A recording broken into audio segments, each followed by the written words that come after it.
Hello everybody, this is Geoff Cavender, your local favorite realtor. I put a poll on Facebook a week ago to see what people wanted me to do the next video on, and it was between house hacking or leveraging a property to purchase another property, and leveraging won. So I'm going to attempt to make an easy to understand video on leveraging a property. This is a great way for beginners to get into real estate investing. And then it will be a tool that you use to scale if your goal is to become a larger real estate investor. And first I want to do a disclaimer that this is an investment. All investments that you will make have a certain level of risk with them. Real estate is definitely one of those.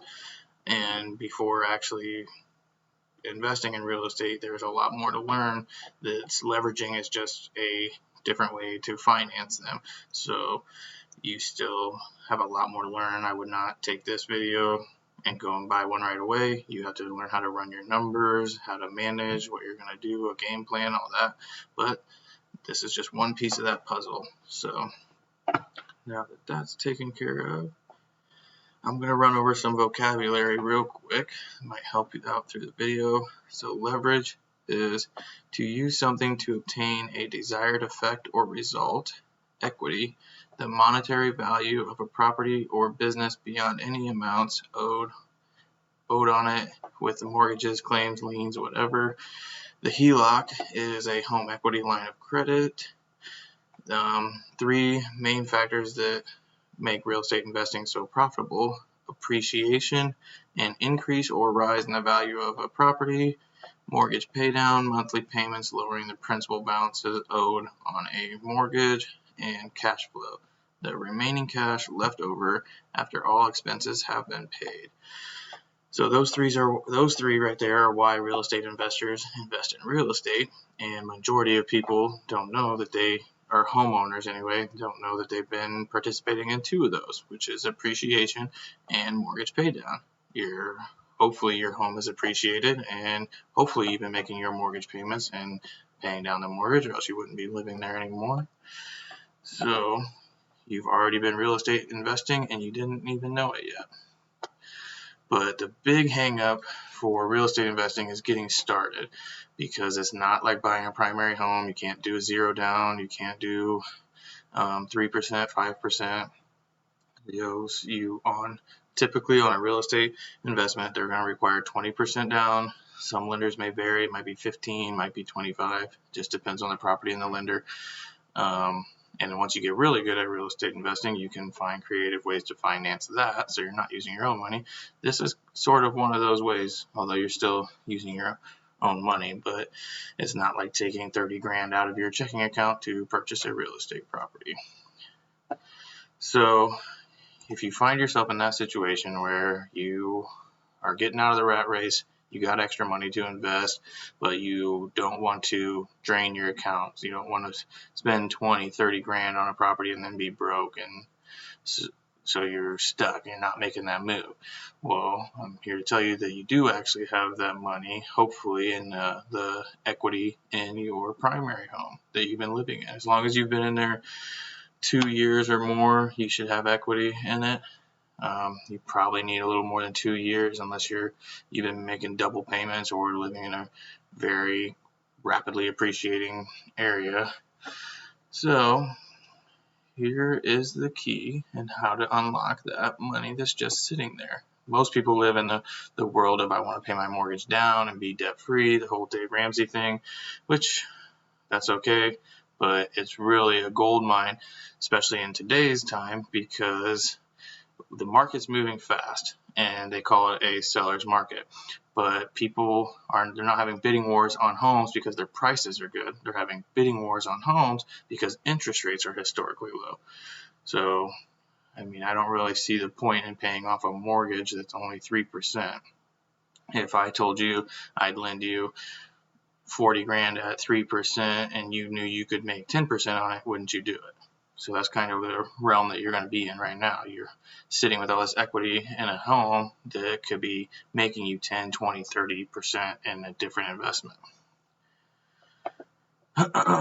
So some people might be aware of the type of financing that they do for leveraging, because people usually use these to remodel a home, consolidate debt, to build a pole barn, whatever. They're called a HELOC and cash out refinance. But for some reason people don't connect the two, that cash is there and they could very well use that to invest. So simple terms, the HELOC is a line of credit where the bank keeps that equity in a line of credit and does not give you the cash. They give you a card or checks that you can use whenever you want. This does not change your actual mortgage. This creates its own little account that has its own interest rate to it. So if you had a lower interest rate on your mortgage and you didn't want that to change, the HELOC could be a better route. But right now interest rates are so low, I don't think either one of them will matter. But if you did have a high interest rate on your home that you had bought years ago when mortgage rates were high, a cash out refinance, they give you that cash and completely change your mortgage to the new interest rate. So if you were sitting at a 5, 6, 7%, and now all of a sudden you can go down to a 3 plus get 30, 40 grand cash out of it, that's a no-brainer. You're going to want to do a cash out refinance. So what you want to do is get with a lender, a local lender, or if you're going to be real estate investing a lot, you're going to want somebody you have chemistry with. Just your first deal, maybe the person you have a mortgage with. I actually have about 3 different lenders that I like to use. One for primary homes, one for investing. They specialize in different things. So you want to get to somebody that you're comfortable with and then explain to them what you're wanting to do. They can probably have a lot more knowledge and guide you in certain ways with your particular situation. So reach out to them before you find the property, just to get that set up and rolling. You don't want to go ahead and do the cash out refinance ahead of time, because if a bank gives you 30 grand, by the time you find a property, you might not have that 30 grand anymore. That's just human nature. But so you make that connection, then you start to get with a realtor and they will start sending you properties.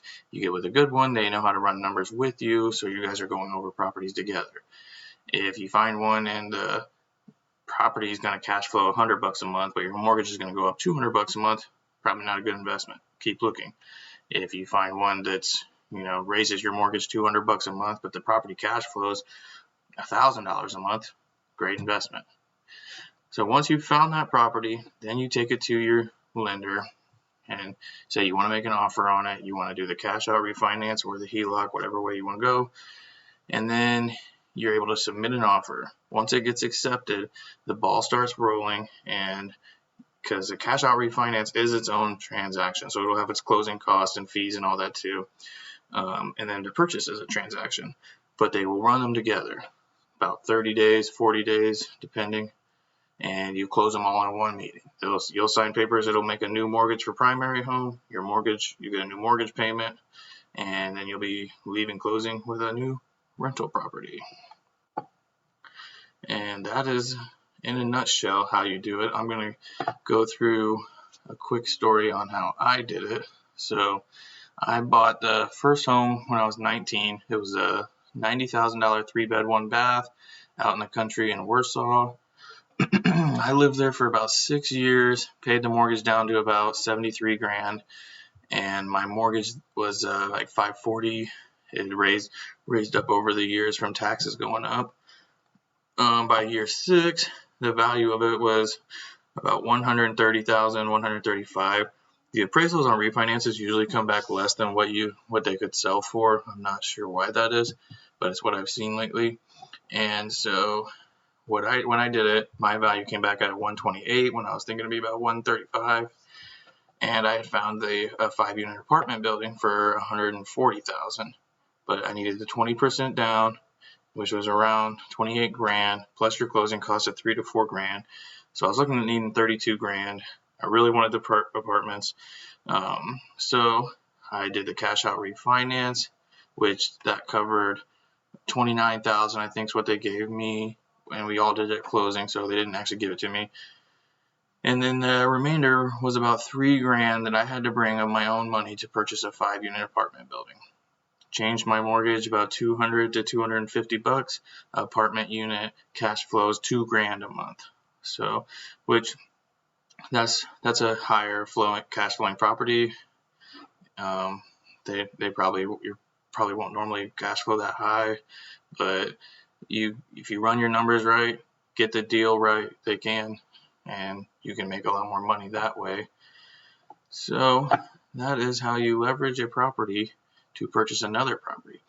You can do that with your primary home. Easy way to get started. Once you're in the game and you have multiple properties, all their mortgages being paid down, you can leverage 2 or 3 rental properties to purchase a bigger one. You could sell them. The difference between selling, like why would you not sell them and why would you do this, is because of those 3 factors: appreciation, mortgage pay down, and cash flow. So I could have sold that property to buy the apartment unit and then buy a different house.